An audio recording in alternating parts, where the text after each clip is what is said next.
तो हेलो दोस्तों, आप सभी का स्वागत है आज के इस नए वीडियो में नए टॉपिक के साथ। तो चलिए आज की इस प्यारे से वीडियो में आज हम लोग पुष्पी पादपों की शारीरिकी के अंतर्गत ये जो चैप्टर है इसके अंतर्गत अब हम लोग जो ऊतक वाला टॉपिक है उसका जितना भी प्रकार है उसको क्लियर कर चुके हैं और ऊतक तंत्र वाला टॉपिक है उसके भी जितने प्रकार हैं उसको आसानी से क्लियर कर चुके हैं। आज के इस नए टॉपिक में हम लोग संवहन कैम्बियम किसे कहते हैं अर्थात कैम्बियम क्या होता है और उसमें भी संवहन कैम्बियम क्या है तथा इसके मुख्य कार्य और इसके कुछ पॉइंट के बारे में आपको संपूर्ण जानकारी देने वाले हैं। तो चलिए बिना किसी समय गंवाए जो टॉपिक है संवहन कैम्बियम इसको समझने का प्रयास करेंगे। तो सबसे पहले देख सकते हैं संवहन कैम्बियम कहते किसे हैं। तो ये पौधे में पाए जाने वाले एक प्रकार का क्या है ऊतक है जो कि विभाज्योतक ऊतक होता है।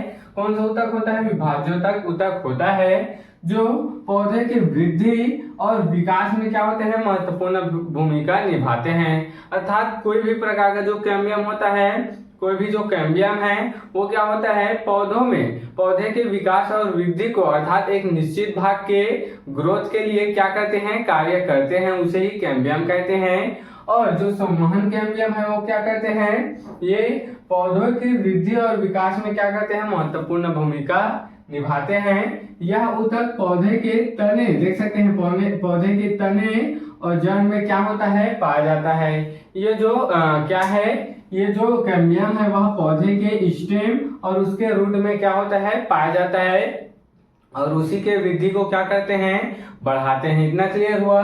चलिए अब हम लोग इसके प्रमुख कार्य दो हैं, इसको समझने का प्रयास करेंगे। सबसे पहला है द्वितीयक वृद्धि। अब ये जो कैम्बियम है संवहन कैम्बियम ये द्वितीयक वृद्धि किस प्रकार से, तो ध्यान देंगे संवहन कैम्बियम पौधों में द्वितीयक वृद्धि को बढ़ावा देते हैं जिससे तने और जड़ का क्या हो जाता है व्यास बढ़ जाता है। चूंकि ये जो कैम्बियम है कहाँ पर उपस्थित होता है जड़ और तना पर ही पाया जाता है। इस कारण द्वितीयक वृद्धि में भी जड़ और तना की जो मोटाई है उसमें क्या हो जाती है वृद्धि हो जाती है। अर्थात यहाँ पर बोला गया है कि उसका जो व्यास है वह बढ़ता है। इतना क्लियर हुआ।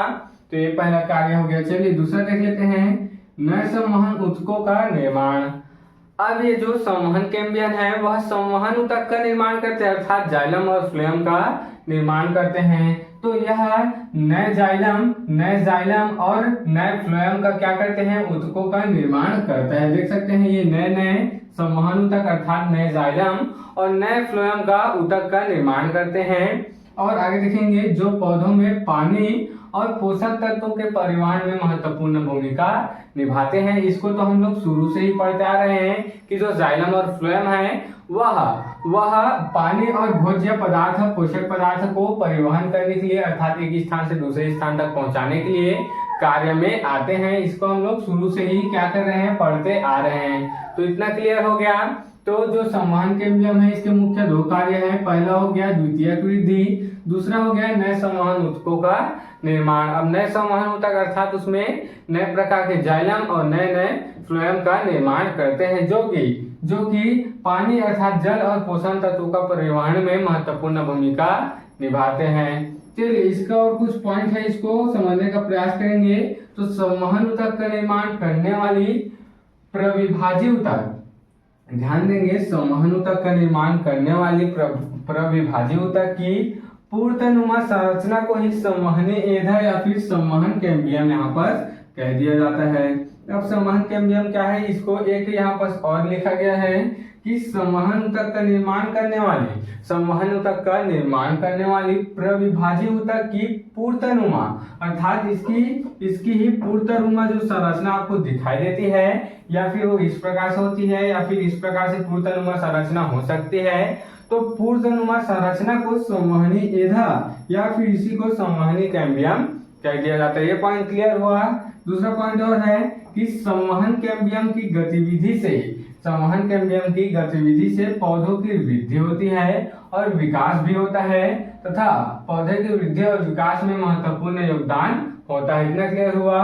और यह पौधों की संरचना और कार्य को बनाए रखने में भी क्या करते हैं, मदद करते हैं। अर्थात ये जो आपको कैम्बियम दिखाई दे रहा है, संवहन कैम्बियम, एक प्रकार का और होता है कार्क कैम्बियम, उसको हम लोग अगले वाले क्लास में समझेंगे। ये जो आपको संवहन कैम्बियम दिखाई दे रहा है, इस पॉइंट के माध्यम से बोला गया है कि ये जो कैम्बियम है वह पौधे की वृद्धि और विकास में क्या होते हैं, महत्वपूर्ण योगदान निभाते हैं और उसकी संरचना और कार्य को बनाए रखने में क्या करते हैं, आपस हेल्प करते हैं, मदद करते हैं। तो इस प्रकार से आज के इस प्यारे से टॉपिक में हम लोग संवहन कैम्बियम को समझ चुके हैं। तो आप इसके स्क्रीनशॉट यहाँ पर ले सकते हैं।